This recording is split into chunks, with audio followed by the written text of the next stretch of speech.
Alors l'hôpital du futur, c'est d'abord des hôpitaux qu'on reconstruit et on va les reconstruire. On a plusieurs programmes là à reconstruire. On a le Lariboisière à reconstruire. On a les hôpitaux Bichat-Beaujon qui vont être reconstruits sur un seul site. Donc on va reconstruire ces hôpitaux. Mais on ne va pas les reconstruire de la même manière qu'on les a construits il y a 30 ans ou 40 ans.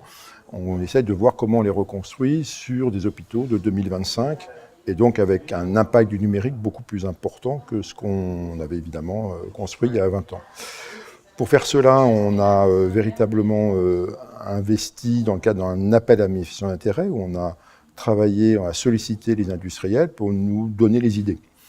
Quelle technologie pourrait apporter à cet hôpital du futur ? Alors cet hôpital du futur, il ne sera forcément pas le même puisqu'on aura des durées moyennes de séjour beaucoup plus importantes, beaucoup centrées autour des plateaux mycotechniques, beaucoup moins d'hôtellerie, un hôpital beaucoup plus ouvert sur la ville, beaucoup plus ouvert sur nos autres établissements, sur le médico-social, etc. Mais au-delà de ça, c'est effectivement, on voit bien que dans ce cadre d'ouverture, dans ce cadre d'agilité, il faut des investissements dans le numérique. Et l'apport du numérique pourra nous apporter effectivement beaucoup d'éléments novateurs. Dans l'AMI, ce qui ressort en fait, c'est d'abord effectivement toute cette gestion de flux, aussi bien en interne de l'hôpital qu'en externe. Donc là, il y a des doubles numériques de l'hôpital qui nous ont été proposés par des différents industriels. Donc comment on gère les accueils, comment on optimise le parcours de soins au sein de l'hôpital, mais aussi un double numérique qui s'ouvre. Comment on peut effectivement mieux orienter nos patients vers les différents interlocuteurs, que ce soit la médecine de ville ou la médecine de soins de suite ou d'autres interlocuteurs qu'on aurait autour de nous. Évidemment, avec les objets connectés, travailler aussi avec le domicile, qui est une continuité, une vraie continuité entre l'hôpital et le domicile. Donc ce n'est pas qu'un sujet numérique, c'est un sujet d'organisation véritablement. Et donc il y a un deuxième point pour faciliter la vie de nos patients, la vie de nos professionnels, donc sur faciliter la vie de nos patients au sein de l'hôpital, avant l'hospitalisation, pendant l'hospitalisation, pour préparer l'hospitalisation.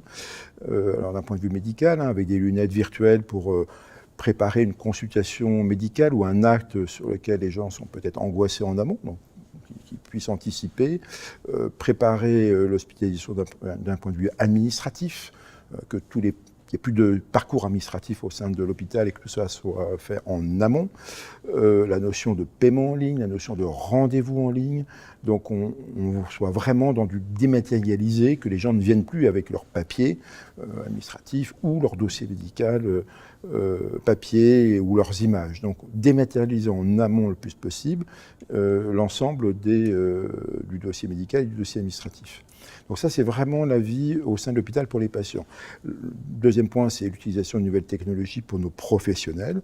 Pareil, qu'ils puissent consulter le dossier du patient n'importe quand, n'importe où, n'importe quelle heure, dès qu'ils ont le patient en face d'eux, qu'ils doivent le prendre en charge, mais aussi faciliter eux-mêmes la prise en charge administrative du patient. Donc on a toutes ces technologies-là et puis beaucoup d'autres éléments dans leur vie quotidienne.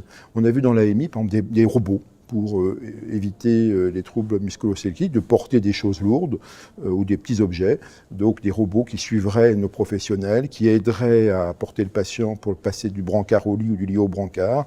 Voilà. Et on a beaucoup de choses qui nous ont été proposées par les industriels qui sont tout à fait intéressants.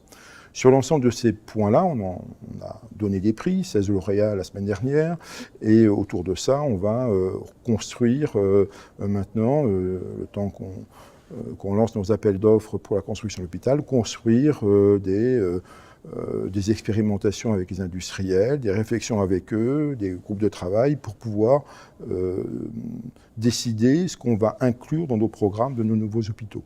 Donc ça, c'est la phase qu'on est en train de réaliser, qu'on va réaliser à partir du premier trimestre 2018.